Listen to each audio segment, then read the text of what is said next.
Analogy. Analogy क्या होती है? Analogy is a form of reasoning कि जिसमें हम किसी एक चीज को किसी दूसरी चीज की तरह करार देते हैं और किसी खास रिस्पेक्ट में, किसी खास अंदाज में, और फिर जो आगे दो चीजें आ रही होती हैं जिनके बारे में हमने रीजनिंग के जरिए बताना है कि उनके दरमियान आपस में क्या ताल्लुक है, तो वो जो ताल्लुक है वो हमने पहले वाली दोनों चीजें जो कंपेयर हुई हैं, जो जिनको सिमिलर करार दिया जा रहा है, उनका जो ताल्लुक है वही ताल्लुक अगली वाली जो दो चीजें हैं उनके ऊपर हमने अप्लाई करना होता है। ये होता है एनालॉजी। मिसालों के जरिए समझते हैं। Finger is to hand. अगर जो फिंगर है, आपकी उंगली है, इसका ताल्लुक अगर हाथ के साथ है, उंगली का ताल्लुक अगर हाथ के साथ है, एज, तो फिर टो इज टू। तो जो टो होता है, टो हमें पता है कि पैरों के अंगूठे को कहा जाता है, तो फिर वो जो पैरों का अंगूठा है उसका ताल्लुक किसके साथ होगा? डेफिनेटली फिर उसका ताल्लुक होगा फुट के साथ। अगर उंगली का ताल्लुक हाथ के साथ है तो फिर अंगूठे का ताल्लुक फुट के साथ हो जाएगा। ये एनालॉजी है। इन इज टू आउट।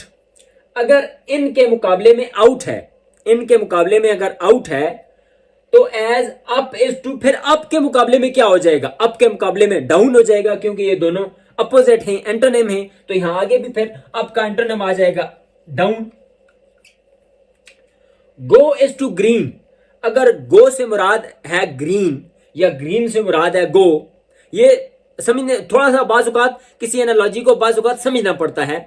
आपने इशारों के ऊपर देखा होगा कि हमारे पास एक पीला इशारा होता है, एक ग्रीन होता है और एक रेड होता है। तो ग्रीन जब इशारा हमारे पास चल रहा होता है, जब उसकी बत्ती जलती है, तो इसका मतलब है कि आपकी गाड़ी गुजर सकती है, आप जा सकते हैं। तो उस कंटेक्स्ट में है कि गो इज टू ग्रीन। जब आपके पास ग्रीन इशारा होता है तो फिर आप गो करते हो, चले जाते हो। तो फिर जब रेड हो जाता है वो इशारा, जब इशारा रेड हो जाता है तो फिर उसका ताल्लुक क्या हो जाएगा? जाहिर है जब रेड हो जाएगा तो फिर इसका ताल्लुक स्टॉप के साथ हो जाएगा। ये एनालॉजी है, ये रीजनिंग है।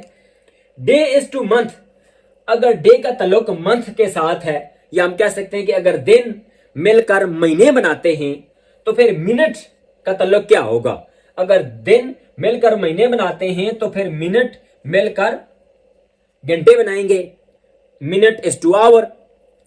Word is to sentence. अगर मुख्तलिफ वर्ड्स मिलते हैं तो एक सेंटेंस बनता है। Age page is to. मुख्तलिफ तरह के जब पेजेस मिलते हैं तो फिर क्या चीज बनती है? फिर हमारे पास बुक बनती है। ये रीजनिंग है।